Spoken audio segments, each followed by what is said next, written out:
Mengidentifikasi perbuatan melawan hukum pasca pemilu 2019, kita akan membaca dengan narasumber yang sudah hadir di studio Kompas TV. Ada tenaga ahli Kedeputian 4 Kantor Staf Presiden Ali Mohtar Ngabalin serta kuasa hukum Egy Sujana Fitra Romadoni. Selamat malam Bung Fitra, Pak Ngabalin. Waalaikumsalam. Bergabung juga bersama kita dari studio Kompas TV Makassar ada ahli hukum tata negara Profesor Juanda. Pak Juanda, selamat malam.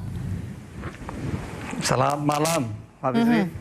Assalamualaikum warahmatullahi wabarakatuh. Ya, waalaikumsalam. Waalaikumsalam. Jauh-jauh dari Makassar. Jadi saya kasih pertanyaan pertama apa, Prof? Kalau kita dengar Pak Egy bilang bahwa ini bukan makar karena kita tidak menyerang pemerintah yang sah, tapi kita mempertanyakan dan menyuarakan soal kecurangan pemilu. Jadi unsur pasal makarnya tidak terpenuhi. Betul?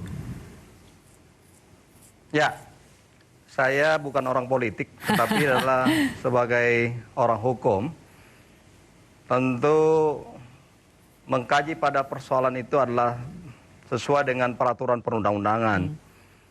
Ya, kalau kita bicara persoalan makar, tentu banyak jenis perbuatan makar. Ya, salah satunya di dalam pasal 104, 110, 107 KUHP itu sudah jelas. Itu berkaitan dengan pasal 53, pasal 87 KUHP.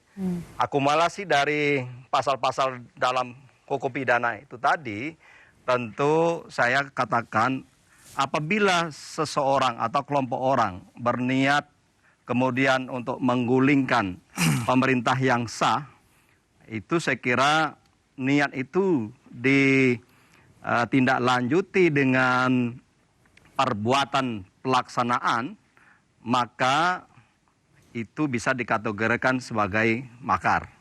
Tetapi kalau baru saja mengatakan bahwa kami ingin seseorang itu turun dari jabatan presiden, baru sebatas itu, saya kira itu kan baru pendapat.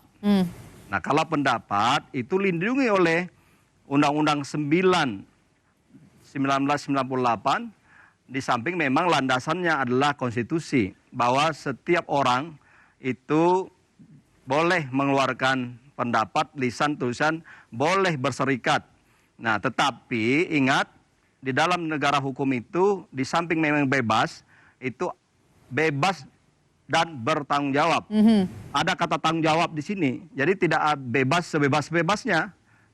Tanggung jawab ini adalah koridornya adalah hukum, ya, etika dan nilai-nilai yang berlaku di tengah-tengah bangsa ini. Ya.